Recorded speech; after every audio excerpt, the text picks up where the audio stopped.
Hai, salam sejahtera. Selamat pagi kepada anda di luar sana. Anda sedang menonton Awani Pagi Pantau Kerajaan Baru, yang mana dalam jam ini kita nak bincangkan mengenai kelangsungan dan juga hala tuju parti UMNO yang kita lihat merupakan sebuah parti yang turut terdapat dalam kerajaan perpaduan ini. Kalau kita tahu, UMNO dan Barisan Nasional telah pun menyaksikan kekalahan besar yang tidak pernah berlaku sebelum ini dalam pilihan raya umum apabila kita lihat BN hanya mendapat 30 kerusi parlimen. Ya, sebagai sebuah parti terbesar dalam Barisan Nasional, UMNO perlu berubah dan reform untuk pastikan kelangsungannya. Dan ketika ini sedang berlangsung Perhimpunan Agung UMNO 2023 dan pastinya tumpuan kita ke arah bagaimana strategi parti ini untuk mengubati dan juga untuk memulihkan parti itu sendiri. Dan bagi membincangkan perkara ini, kita akan bersama dengan siapa, Gigi? Kita bersama dengan Mujibu Abdul Muiz, Pensyarah Kanan Sains Politik, Fakulti Sains Pentadbiran dan Pengajian Polisi Universiti Teknologi Mara UiTM.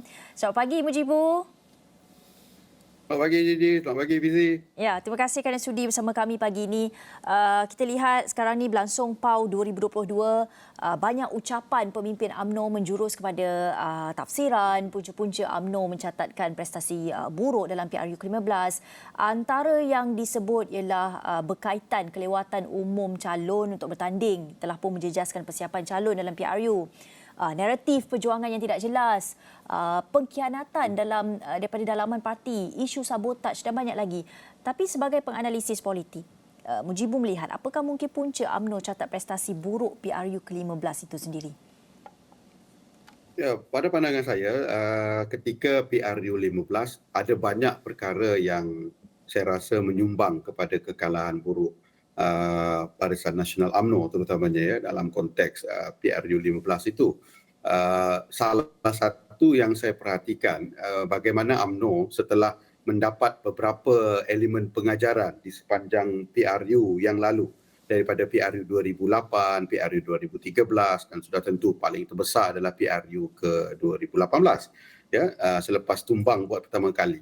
Tetapi mendapat momentum selepas itu di dalam beberapa siri pilihan raya kecil dan pilihan raya negeri ya, yang menjadikan saya rasa UMNO sedikit teruja dan merasakan akan kembali diterima. Tetapi pada PRU ke-15 inilah saya rasa faktor kekalahan terbesar UMNO pada ketika itu, di mana muncul parti saingan terutamanya Perikatan Nasional dengan Bersatu dan juga PAS mendapat momentum sokongan yang tidak di luar jangka, terutamanya daripada kempen-kempen mereka yang berkesan dan juga peningkatan undi 18 yang sukar dibaca oleh kesemua parti. Even Perikatan Nasional pun saya rasa tidak menjangkakan itu. Ya, dan faktor kedua juga bagaimana keadaan kita UMNO berhadapan dengan pilihan raya umum, yang saya lihat mereka berada dalam keadaan yang paling selesa ya, boleh menentukan ataupun dictate the tempo of the election itu berada pada mereka, tetapi meletakkan calon yang begitu mengejutkan, melakukan housekeeping parti dengan membuang mereka-mereka yang lama dan meletakkan orang baru, itu menjadi backlash pada dia. Saya rasa dua faktor inilah yang menjadikan Barisan Nasional kalah dalam PRU 15 ya. Faktor tidak mengambil pengajaran yang sepatutnya, tidak melakukan ini, kemudian terkesima dengan harapan palsu yang diberikan daripada keputusan PRK dan juga PRN negeri, sehingga munculnya saingan yang kuat datang daripada Perikatan Nasional dan sokongan yang tidak disangka daripada pengundi baru yang memberikan undi swing kepada Perikatan Nasional dalam konteks undi Melayu yang sepatutnya dimenangi oleh UMNO, dalam keadaan mereka itu bersedia dalam pilihan raya di mana kedudukan mereka itu sangat selesa untuk menentukan pace pilihan raya pada ketika itu, tapi gagal diambil oleh UMNO Barisan Nasional.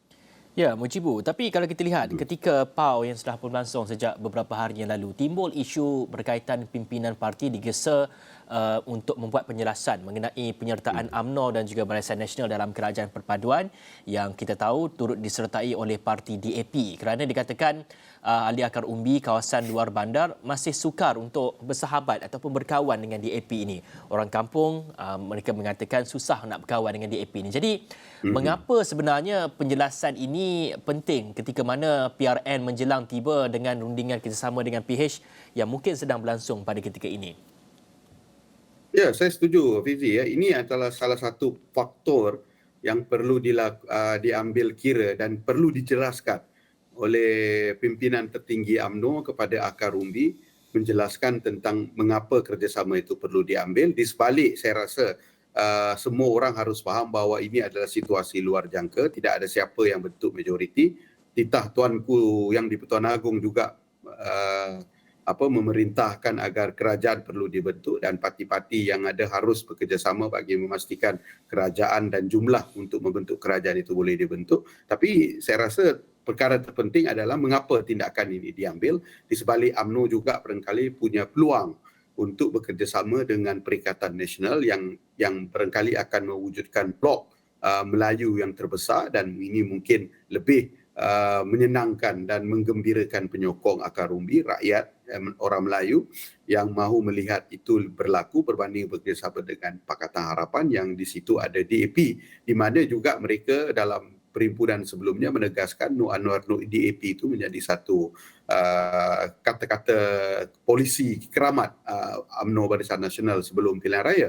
Ini saya rasa perlu diterangkan kerana dalam hal ini UMNO bukan saja berhadapan dengan krisis kepercayaan terhadap mereka yang bukan akar umbi ataupun penyokong atau ahli UMNO, tapi pada ketika ini juga mereka berhadapan dengan krisis keyakinan daripada orang UMNO sendiri. Memandangkan strategi meletakkan calon pilihan raya itu tindakan presiden, ya, meletakkan calon pilihan raya mengakibatkan banyak undi protes daripada orang UMNO atas ketidakpercayaan presiden itu. Tapi pada ketika presiden terpaksa bekerjasama lagi dengan DAP dan Pakatan Harapan sebagai sebuah kerajaan campuran, maka ini barangkali akan menimbulkan lebih banyak polemik dan ia perlu dijelaskan menjelang bukan saja Perhimpunan Agung UMNO yang sekarang ini sedang berlangsung, tetapi yang paling penting apakah ini akan diterjemahkan dalam pemilihan Agung UMNO selepasnya.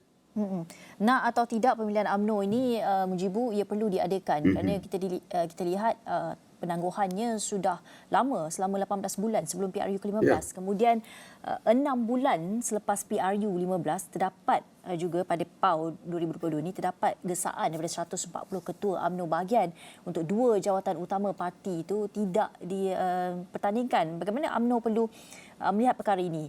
Mahu bangkit daripada kekalahan buruk PRU 15, mahu bersedia untuk PRN di 6 negeri, tapi perlu menghadapi pemilihan parti yang mungkin boleh mengundang perpecahan dalaman parti, atau sebenarnya pemilihan parti dengan mempertandingkan semua jawatan adalah sesuatu yang positif, mencerminkan demokrasi dalam UMNO itu, ataupun kita boleh lihat sebagai juga mencerminkan pembaharuan dalam UMNO, pandangan Mujibu?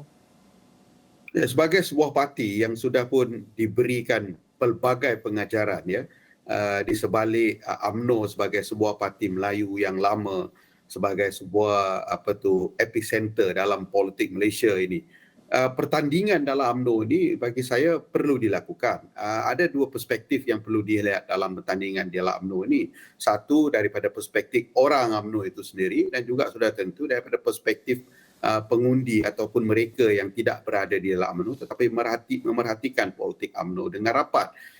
Bagi saya dalam hal pertandingan ini ia perlu dilakukan, bukan saja ia menghantar satu isyarat orang UMNO, ya, tapi dalam masa yang sama juga dia menggambarkan bagaimana sebenarnya UMNO itu boleh menunjukkan keikhlasan mereka melakukan reformasi dan perubahan, bermula dengan pendemokrasian dalam parti itu sendiri. Walaupun saya melihat keperluan untuk UMNO kembali menjadi kuat dan bersatu, tetapi alasan untuk menjadikan tiada pertandingan bagi memastikan UMNO ini bersatu, tidak berpecah dan kuat, itu adalah klise bagi saya.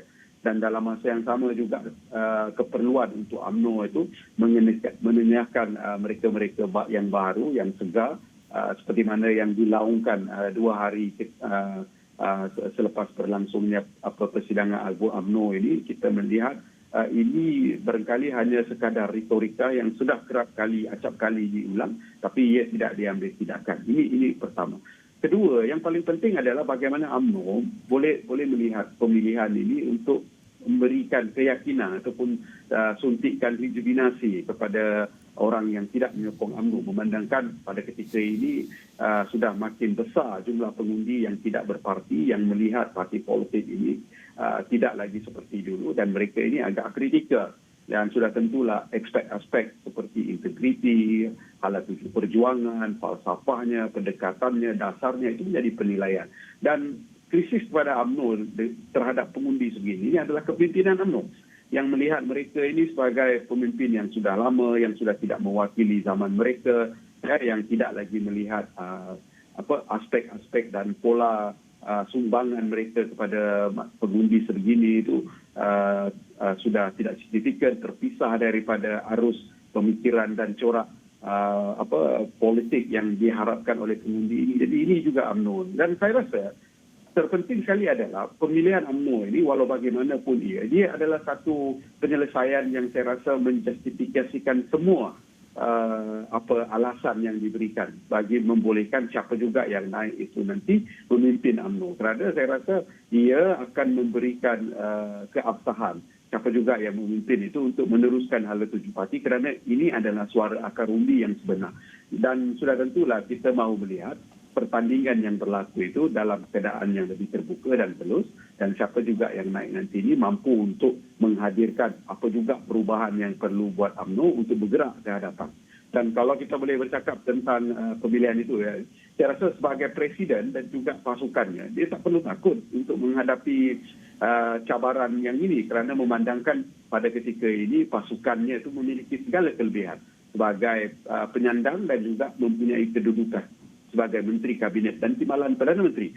Jadi saya rasa siapa juga yang mencabar itu memerlukan lebih ataupun terpaksa melakukan banyak kerja untuk meyakinkan akar undi, memandangkan kita juga memahami budaya politik UMNO yang organik, yang sukar untuk mengalahkan mana-mana penyandang ketika berkuasa, apatah lagi dengan kelebihan yang ada, melainkan Presiden itu sendiri yang letak jawatan dan memberi laluan seperti mana selalu. Baik, Mujibu, kita tahu beberapa hari lalu ataupun semalam sebenarnya Presiden UMNO telah pun mendedahkan 10 ahli parlimen Barisan Nasional yang telah pun tanda tangan SD untuk menyokong Tan Sri Muhyiddin Yassin sebagai PM selepas PRU 15. Awal-awal beliau telah pun katakan PAU 2022 ini adalah untuk mengkaji prestasi buruk BN dalam PRU 15 dan juga untuk merapatkan semula saf pimpinan dalam parti. Jadi apabila didedahkan sebegini, tidakkah ia akan membawa satu naratif perpecahan dan juga mungkin agenda tersembunyi, walaupun menyatakan bahawa beliau telah memaafkan mereka semua sebenarnya, Mujibu? Ya, ini paling menarik ya. Mula-mula kata akan pecat, ya, tiba-tiba memaafkan pula. Saya pun tak pastilah apa end game tentang ini dan what is the scheme of thing yang berlaku ni.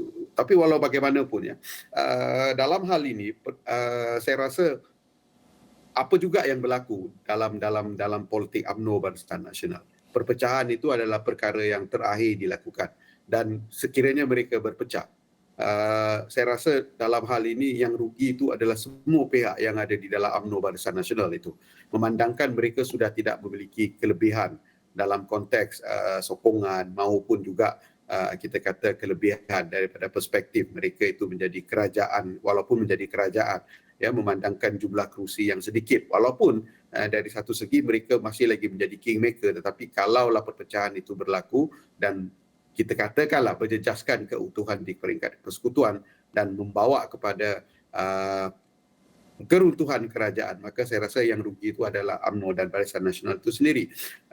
Di sebalik barangkali boleh bergabung dengan pihak lain untuk menjadi kerajaan, tetapi kalau sekiranya bergabung dengan pihak lain itu menjadi kerajaan dan katakanlah kerajaan Melayu yang terbentuk itu menjadi besar, saya rasa komplikasinya itu akan lebih besar di situ berbanding dengan di dalam kerajaan campuran pada ketika ini. Ada dua perspektif yang perlu dilihat. Satu, bagaimana UMNO dalam keadaan partinya itu memiliki 30 kerusi menjadi kingmaker untuk membolehkan kerajaan perpaduan ini dibentuk, diberi satu kedudukan yang istimewa dalam kabinet, ada jadi timbalan menteri dan majoriti yang menjadi menteri itu diberikan jawatan-jawatan kanan di dalam kerajaan. Ya, begitu juga perspektif bahawa dalam keadaan sebegini, ya, di sebalik cakap-cakap dan tuduhan serta persepsi buruk terhadap UMNO itu, UMNO masih lagi boleh untuk membina, ada platform untuk membina semula keyakinan pengundi dengan melihat bagaimana kerjasama yang boleh dilakukan dalam kerajaan campuran itu, mencari jalan tengah bagi memastikan mereka itu boleh membina satu naratif yang barangkali lebih lunak.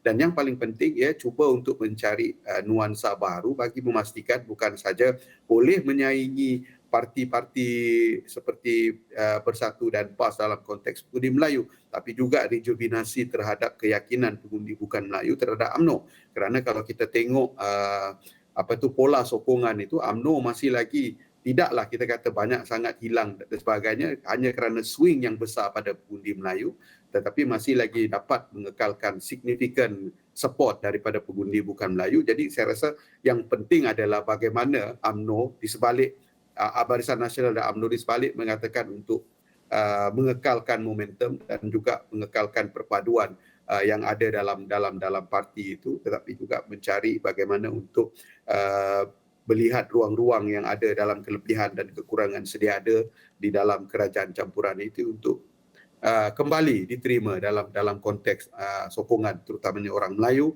dan juga bukan Melayu itu. Bagaimana UMNO boleh melihat ruang perubahan itu?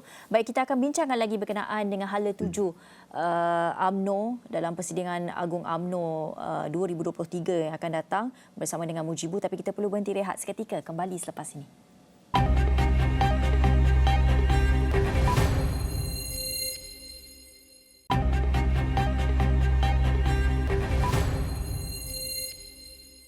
Baik, bertemu lagi dalam Pantau Kerajaan Baru. Kita tahu ketika ini berlangsungnya PAU 2022 yang mana kita menantikan ucapan dasar Presiden sekejap saja lagi, mungkin dalam sekitar 9.30 pagi, dan pastinya tumpuan kita ke arah strategi parti itu. Mungkin pada PAU yang akan datang, apa mungkin yang boleh dilakukan untuk mengubati, memulihkan, mungkin ambil pengajaran pada apa yang berlaku pada PRU ke-15. Kita bersama dengan Mujibu Abdul Muiz, pensyarah kanan sains politik sejak tadi. Kita nak bercakap mengenai apa yang dikatakan oleh Ketua Pemuda UMNO dalam ucapannya. Mujibu katanya beliau menyatakan bahawa perlu lakukan perubahan radikal.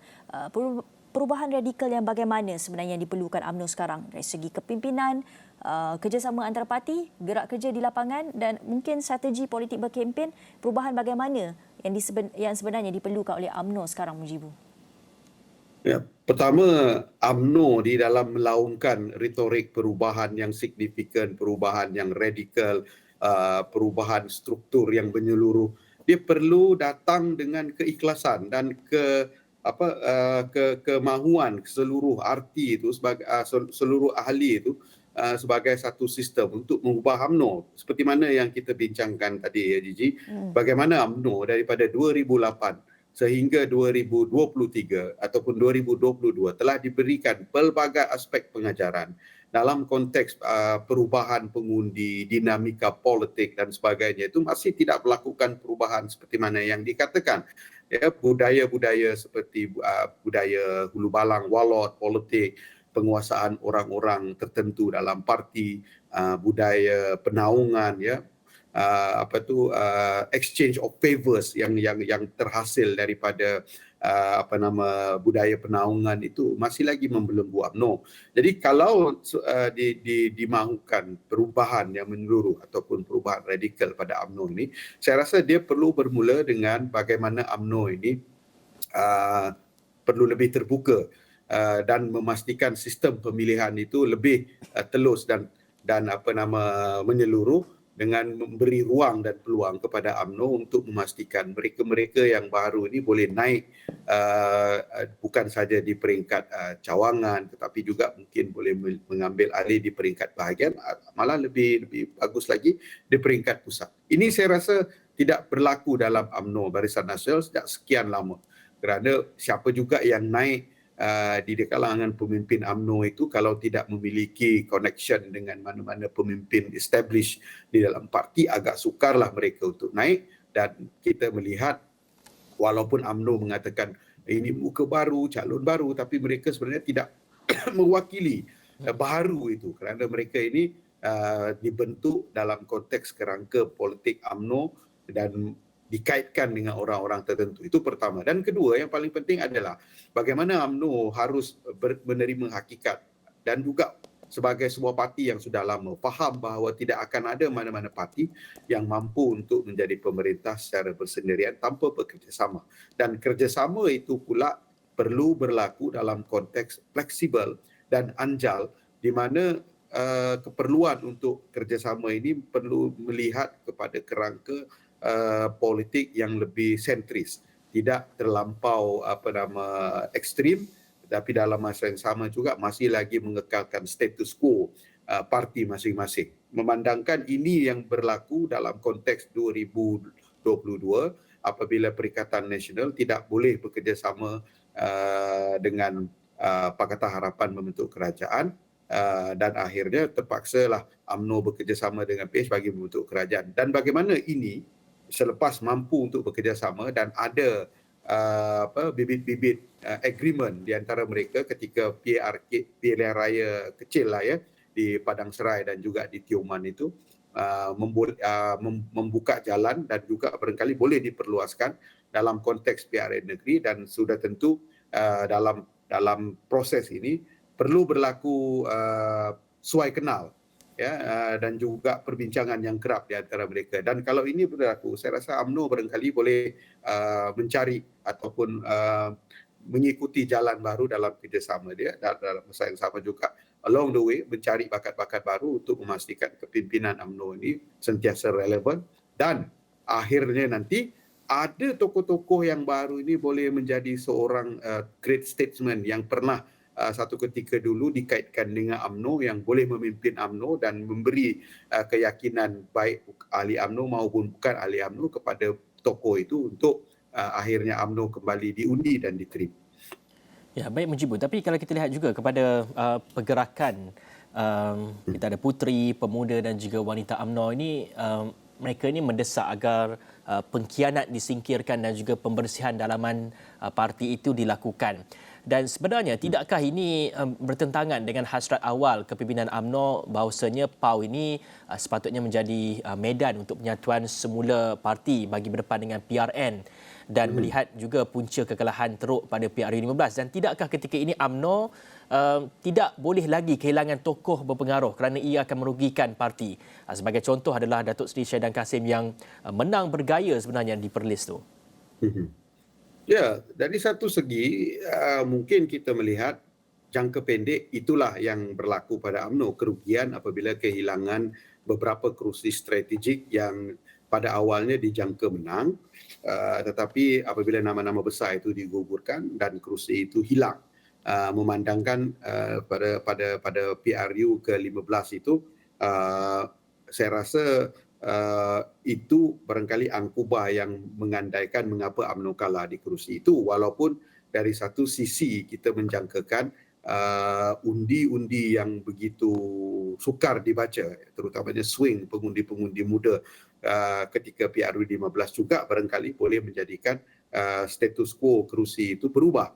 Ya, memandangkan kita tidak ada satu angkubah yang tepat untuk membaca tentang bagaimana kedudukan kerusi-kerusi itu, walaupun di sebalik andaian awal bahawa kalau letak Datuk Seri Syahidan cuba menanglah di Arau kerana dia adalah Arau adalah Syahidan, Syahidan adalah Arau sebagai sebuah institusi, no longer sebagai sebuah individu. Tapi secara umumnya Rizie ya, isu pengkhianat atau tidak pengkhianat ini sepatutnya menjadi isu dalaman parti. Tidak perlu dikeluarkan secara bergegar-gegar di dalam Perhimpunan Agung UMNO, kerana saya rasa dalam Perhimpunan Agung UMNO ada dua perkara yang perlu ditekankan, iaitu sudah tentu hari ini ucapan dasar Presiden itu menjadi sangat ditunggu-tunggu kerana ia akan menentukan hala tuju parti, dan yang paling penting bagaimana ucapan ini nanti boleh mempengaruhi semua yang hadir dan perwakilan dalam menentukan pemilihan itu besok. Kerana apa juga yang berlaku dalam ucapan dasar ini saya rasa akan memberi impak kepada perjalanan dan hala tuju UMNO Barisan Nasional seterusnya. Kedua, yang paling penting dalam konteks ini adalah bagaimana UMNO itu perlu untuk kembali dan sudah tentulah kocakan-kocakan begini ya khianat apa yang berlaku di Sabah ya bila UMNO itu terpecah kerana mahu menjatuhkan kerajaan ini akan memberi juga kesan yang tidak baik kepada UMNO itu sendiri, terutamanya apabila akan berhadapan dengan pemilihan umum, pemilihan agung UMNO, dan sudah tentu juga dalam konteks ini kita mahu melihat dalam pembinaan naratif dan persepsi UMNO itu sebagai sebuah parti yang kononnya mahu melakukan perubahan dan sebagainya, tapi masih lagi melihat budaya hulu balang, ya, budaya itu masih ada di dalam UMNO. Soalnya sekarang yang saya rasa adalah bagaimana UMNO itu mahu mengambil tindakan kepada mereka yang dikatakan pengkhianat, yang sudah tentu kalau tindakan diambil secara berlebihan pun bukan saja merugikan UMNO tetapi juga akan menjejaskan kerajaan yang ada walaupun umurnya tak sampai setahun. Ini saya rasa satu implikasi yang perlu dilihat secara luas oleh UMNO, kerana bukan saja ini akan menjejaskan UMNO Barisan Nasional secara jangka panjang atau jangka pendek, tapi juga akan menentukan dinamika politik kerajaan dan Republik Persekutuan yang saya rasa ini akan memberikan kerugian kepada semua pihak. Baik, Mujibu, berbaki 4 minit ini kita mungkin ada lagi 2 soalan kepada Mujibu. Pertama ni, apa yang mungkin boleh kita jangkakan dalam ucapan dasar Presiden UMNO Datuk Seri Dr. Ahmad Zahid Hamidi? Apa mungkin keutamaan yang akan ditekankan dalam usaha memulihkan semula prestasi UMNO? Ya, saya menjangkakan akan ada penerangan tentang mengapa perlunya kerjasama dibuat dengan Pakatan Harapan, terutamanya DAP dalam konteks pembentukan kerajaan campuran. Itu yang saya rasa paling penting untuk diterangkan oleh Presiden, ya, dan ini perlu dijelaskan dengan sebaiknya kerana hal ini nanti akan menentukan dinamika dan hala tuju politik UMNO Barisan Nasional untuk tahun-tahun yang berikutnya. Kedua, saya juga mahu melihat bagaimana Datuk Seri Ahmad Zahid Hamidi menghantar isyarat kepada Akar Rumbi dalam konteks kepimpinan beliau, ya, sebagai Presiden UMNO. Apakah akan ada pertandingan, dan kalau ada pertandingan apa yang cuba ditawarkan oleh Presiden dalam memastikan hala tuju perjuangan UMNO dalam konteks politik yang semakin berubah. Dan yang paling penting adalah apa yang patut dilakukan oleh UMNO untuk merebut kembali undi orang Melayu dan memastikan UMNO ini kembali kuat, ya. Apa plan jangka pendek, jangka sederhana, jangka panjang untuk UMNO, dalam mana ketika UMNO ni semakin berdepan dengan ketidakyakinan pengundi, dan sudah tentu bercakap tentang merebut undi baharu, undi orang muda, undi belia, ini juga perlu menjadi kerangka dalam ucapan dasar Presiden pada hari ini. Mujibu, berbaki kurang 1 minit, kita nak tanyalah kerjasama UMNO bersama PH ni, adakah dilihat akan berkekalan dan juga bagaimana nak berdepan dengan PRN nanti ni? Adakah ini ramuan terbaik untuk UMNO untuk dapatkan kembali undi orang Melayu ni sebenarnya? Ringkas saja. Mau suka tak suka, kerjasama itu perlu dalam politik kerana tidak akan ada parti yang boleh membentuk kerajaan secara bersendirian. Satu. Kedua, UMNO juga perlu cepat menyelesaikan isu ini kerana suara Akar Rumbi jelas masih lagi tidak selesa dengan kerjasama itu. Jadi tugas Presiden dan kepimpinan untuk meyakinkan Akar Rumbi menerusi PAU ini dalam hal itu. Jadi saya rasa kita perlu menunggu ucapan dasar itu, dan selepas ucapan dasar ini kita akan kembali mengupas isu ini. Dan juga Baik, terima kasih Mujibu Abdul Muiz, Pensyarah Kanan Sains Politik Fakulti Sains Pentadbiran dan Pengajian Polisi UiTM, sudi bersama kita mengulas, membincangkan mengenai hala tuju UMNO pada PAU akan datang 2023. Baik, dengan itu sekian saja Pantau Kerajaan Baru. Saya Gigi Ahmad. Saya Hafizul Rashid. Assalamualaikum dan salam. Jumpa lagi. Bye.